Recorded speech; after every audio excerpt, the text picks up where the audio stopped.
కుంభరాశి వారికి ఏలినాటి శని నడుస్తోంది. ఏలినాటి శని నడుస్తున్నా కూడా ద్వితీయంలో శని బలంగా ఉన్నారు. అయితే జన్మరాశిలో రాహువు, సప్తమంలో కుజకేతువులు ఆరోగ్యరీత్యా ఇబ్బందులు ఉండే అవకాశం గోచరిస్తోంది.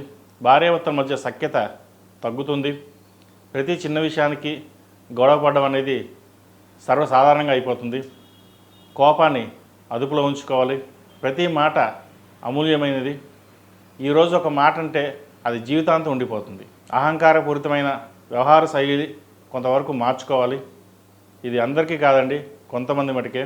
ఈరోజు రూపాయి సంపాదిస్తున్నాము, మన చక్కగా ఉంది, మనకి ఎవరు అవసరం లేదు, పక్కవాడిని పక్కన పెట్టి మనం ఎదగాలి అనే ధోరణి ఎక్కువగా ఉంటుంది. అటువంటి విషయంలో జాగ్రత్త వహించండి. ఏదైనా సరే ఆ పరమేశ్వరుడే ఇవ్వాలి.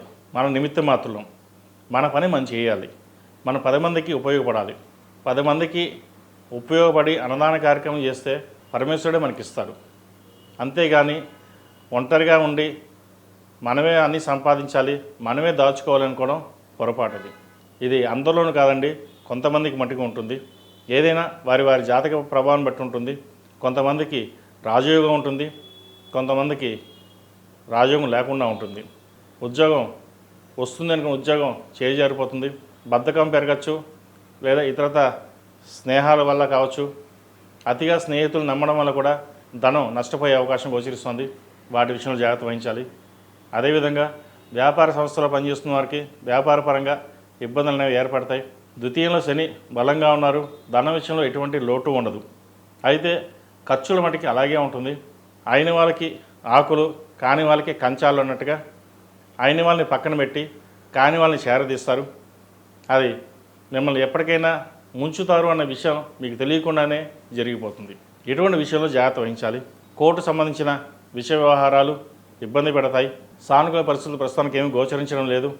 అనుకున్న పనులు నిదానంగా సాగడం, విదేశాలకు వెళ్ళాలనుకునే వారికి విదేశీ ప్రయత్నంలో లోపం జరగడం, ఉద్యోగం వస్తుందనుకున్న వారికి చదువుకున్న చదువుకు ఉద్యోగం రాకపోగా ఏదో ఒక ఉద్యోగం రావడం.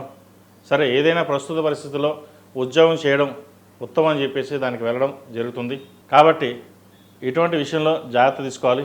ప్రతిరోజు ప్రతినిత్యం శని స్తోత్రాన్ని పఠించడం. కాబట్టి చిన్న చిన్న పూజలతోటి అమ్మవారిని ప్రసన్నం చేసుకోండి. ఈ రాశిలో జన్మించిన వారికి కలిసి వచ్చే సంఖ్య 2, కలిసి వచ్చే రంగు డార్క్ మెరూన్. ఏదైనా పని మీద బయటకు వెళ్ళేటప్పుడు సోమవారం కానీ శుక్రవారం కానీ వెళ్ళండి. మంచి ఫలితాలు సంప్రాప్తిస్తాయి.